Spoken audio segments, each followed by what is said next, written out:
Olá! No vídeo de hoje eu vou explicar como planejar o teu texto antes de iniciar a escrita da redação. Vamos lá? Para quem não me conhece, eu sou a Karin, professora de português e redação, e nas minhas redes sociais compartilho dicas de redação e língua portuguesa. Vamos lá? O que nós temos aqui então é uma proposta de redação que eu fiz para os meus alunos FUVEST. Então eu sei que vocês fazem literalmente isso aqui.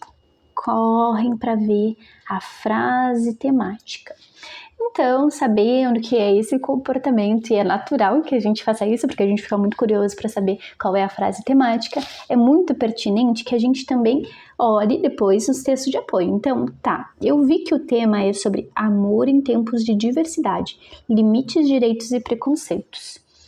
Considerando a FUVEST que ela tende a ter essa linguagem um pouco menos direta em relação ao que ela quer, a gente vai ter que interpretar esse conteúdo. Então eu penso em amor em tempos de diversidade. O que isso quer dizer?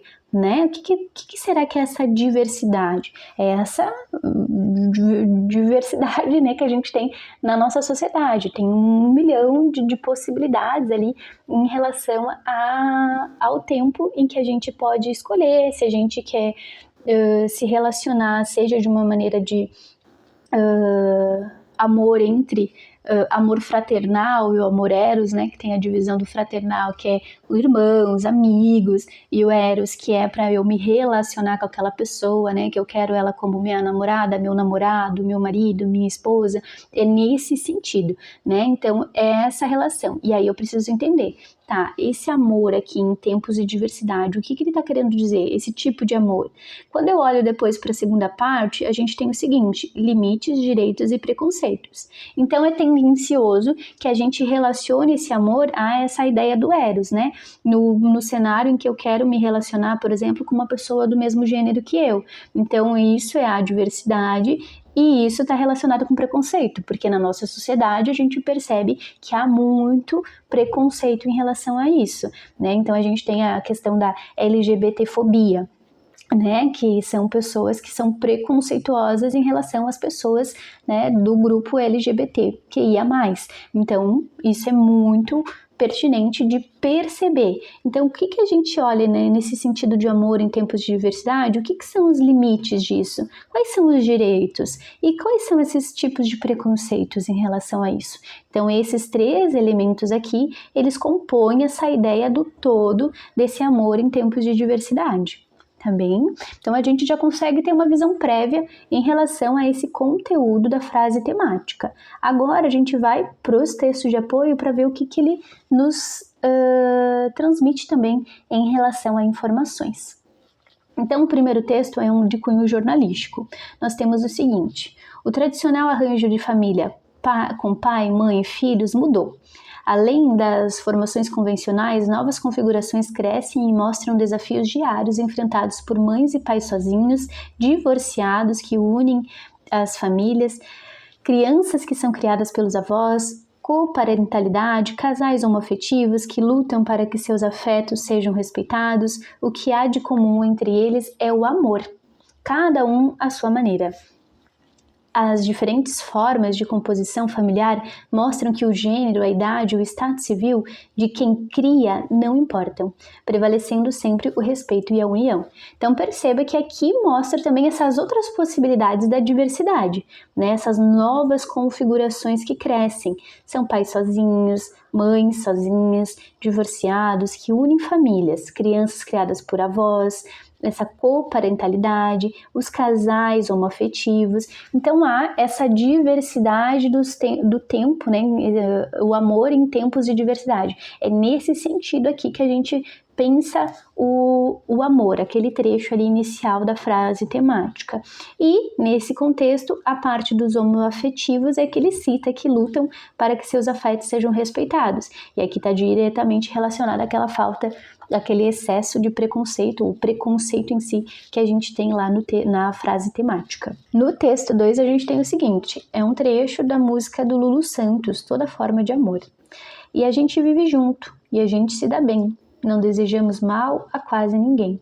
E a gente vai à luta e conhece a dor. consideramos justa toda forma de amor, né? Então, também pensando essa forma justa de toda forma de amor, ou seja, né, desse amor diverso, desse amor não só daquilo que era muito, que ainda é, infelizmente, né, muito num cenário de só homem e mulher, né, só pai e mãe, né, essa construção muito restrita que não é a realidade de muitas pessoas, né, e entender que isso é ok, né, é aceito, é correto, é natural, né, é normal, é interessante, é pertinente a gente pensar dessa forma, mas infelizmente acontece muitos, infelizmente não são todas as pessoas que acreditam, né, não olham dessa forma, não se percebem nessa ótica, né, de que tá tudo bem ter essa diversidade, inclusive na forma de amar. E depois, no texto 3, nós temos Júnior e Camila, Igor e Shirliane, Leonor e Lívio. São casais heterossexuais que formalizaram suas relações diante do Estado. São casados civilmente e gozam de direitos garantidos por lei. Constituem família e podem manifestar o amor livremente, sem olhares tortos de terceiros ou o risco de serem agredidos. O direito de estarem juntos ou até mesmo de serem o que são não é contestado. No entanto, isso não é o mesmo para Marcelo e Mateus, Nelson e Marques, Maria e Júlia, Ana e Carla. Apesar de desfrutarem do mesmo tipo de amor, de respeito, de afeto, de construção de uma trajetória plural, estão inseridos em um grupo em que há décadas luta para ser reconhecido como cidadãos plenos de direito à custa de muito suor e sangue. Então, o que esse trecho jornalístico traz, né? De que nesses casos de casais homossexuais, a realidade é diferente. Eles não podem manifestar, muitas vezes, o seu amor livremente. Eles tendem ao sair ou a demonstrar esse afeto em público, a ter olhares tortos de terceiros. Inclusive, tem o grande risco, infelizmente, de serem agredidos. Então, são várias problemáticas que a gente tem aqui em relação a essa forma de amar que muitas vezes é julgada, né, é vista com extremo preconceito no cenário brasileiro, no cenário aí de muitos outros países. Então é essa problemática em questão que a gente tem aqui. O texto 4 é uma imagem. Então a gente tem aqui uma forma em que a gente tem o seguinte cenário, uma figura que caracteriza o homem, depois uma figura feminina, então que caracteriza a mulher, então esses dois maiores aqui e os dois mais pequenininhos ali para dar a ideia de pais e filhos. E também a mesma lógica, né? Um casalzinho, um menino e uma menina. Percebam que a gente tem essa ideia, né, de moldar, e aí esses três elementos aqui estão, essas três pessoas aqui, nessas figuras, estão tentando trazer todo mundo ali para moldar nesse cenário, nesse padrão, né? E aí essa configuração ali que a figura remete, né? Que essa charge remete em colocar todo mundo no mesmo molde, né? Para ficar tudo igualzinho, de acordo com o que se deseja enquanto padrão. Só que não é isso, na realidade está bem distante, né, da gente ser padrões, estar dentro desses padrões, né, não é querer, não é bem nesse sentido, né, e muitas vezes as pessoas tendem a ficar nesse padrão justamente para se adequar àquilo que a sociedade impõe, aquilo que o círculo social ali, dessa pressão social nos coloca, né, a ficar dentro de um molde, mesmo que a gente não caiba nesse molde, né, então isso é muito problemático, muito triste, e aí reforça a ideia aqui de amor em tempo de diversidade, limites, direitos e preconceitos. Considerando, então, todo esse ponto, todas essas informações que a gente conversou até agora, a gente vai pensar o planejamento desse texto. E aí sim que a gente vai olhar para essa frase temática e organizar a maneira que eu quero trazer em relação a argumentos para os meus desenvolvimentos do texto. Então, uma forma que a gente pode pensar aqui é focando esse primeiro ponto, né, do amor em tempos de diversidade, em que a gente pode pensar essa diversidade, essa pluralidade que tem nesse conceito de diverso, né, desse amor poder ser compartilhado, poder ser exposto, e aí pensando esse trecho justamente com esse ponto aqui dos direitos, né, em relação a quais direitos se tem já garantidos por lei, né, para que esse amor em tempos de diversidade seja plenamente garantido às pessoas, né, seja no cenário homoafetivo, seja em diferentes cenários ali, essa garantia, ela é plena, ela é efetiva, ela não é, né, na maioria das vezes a gente infelizmente vê que não é possível um casal homoafetivo se sentir confortável em dar um beijo, né, seja de despedida em público, né, um tchau ali que naturalmente casais héteros fazem, né, cotidianamente aí num cenário de público, né, num cenário público, um beijo ali de despedida, de tchau, ou de chegaram, se viram ali, né, naquele lugar ali de encontro, e aí a recepção ali com um beijo. É difícil, é pouco provável que isso aconteça muitas vezes, porque eles tendem a ter esse cuidado, na maioria das vezes, por causa do preconceito, por causa dessa falta ali, né, de senso do outro, e aí faz com que essas pessoas elas acabem se limitando, né, elas se restringindo ali dos seus direitos. Então isso é bem problemático e a gente pode pensar a argumentação nesse sentido. Então, pensando essa diversidade e esses direitos, a gente pode pensar essa diversidade justamente pensando essa lógica da diversidade estar cada vez mais presente, né? Se permitir viver de X forma que se quer viver, justamente para ter esse enriquecimento social, para que cada vez mais essas pessoas elas tenham seus direitos, né, de serem diversos, de serem plurais, né, naquilo que elas quiserem ser. Então, né, a gente foca nessa parte da diversidade como um fator de enriquecimento social, justamente para que todas essas formas de amar, elas sejam plenamente aceitas ali com o passar do tempo. Então, quanto mais a gente enxergar isso, quanto mais a gente vê essa diversidade na nossa sociedade, tende a gente ir moldando as formas que os outros pensam, né? Seja de uma maneira de parar de olhar atravessado para aquele casal homoafetivo, né? E aí a gente vai fazendo com que as pessoas vão respeitando cada vez mais aquilo, porque é isso, precisa respeitar. Esse respeito, ele é obrigatório, basicamente, né? Justamente porque é no sentido de eles têm esse direito, essas pessoas homoafetivas têm esse direito de se relacionarem, de mostrarem o seu amor ali em público.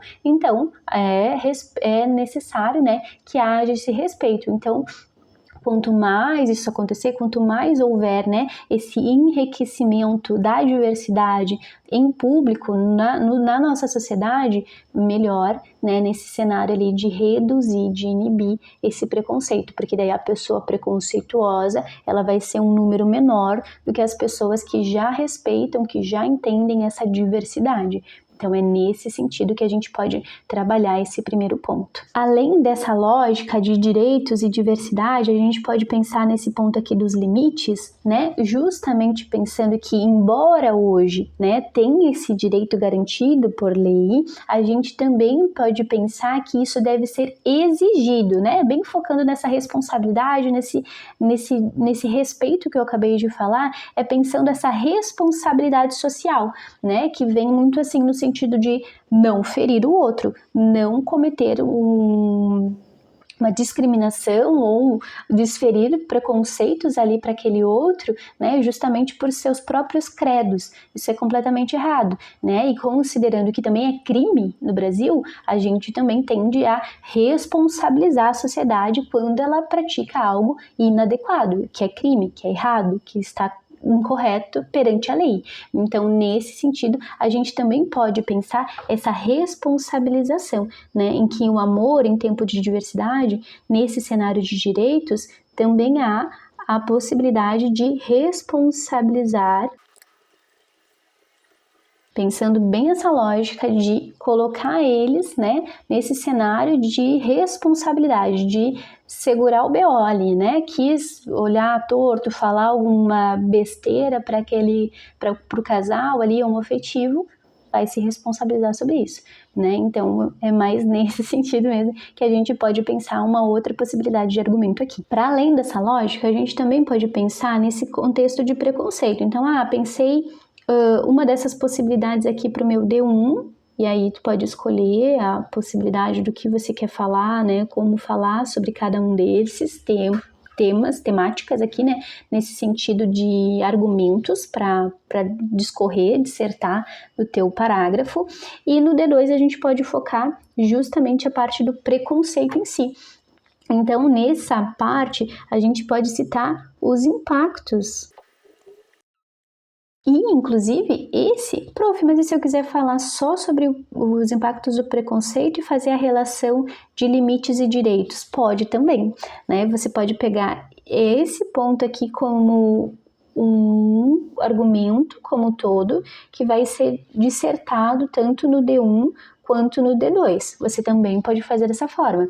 E aí falar de um impacto X, né, no D1 e o impacto Y no D2. Também pode falar sobre isso, justamente para relacionar a questão de limites e direitos, né, relacionados a esses impactos que acaba gerando, porque o preconceito, né, dessas pessoas, ele limita o direito que essas pessoas têm, né, em relação a amar, né, em público, amar ali o outro, né, sem sofrer preconceito, sem sofrer ali uma discriminação. Né? Então, isso é bem inviável também.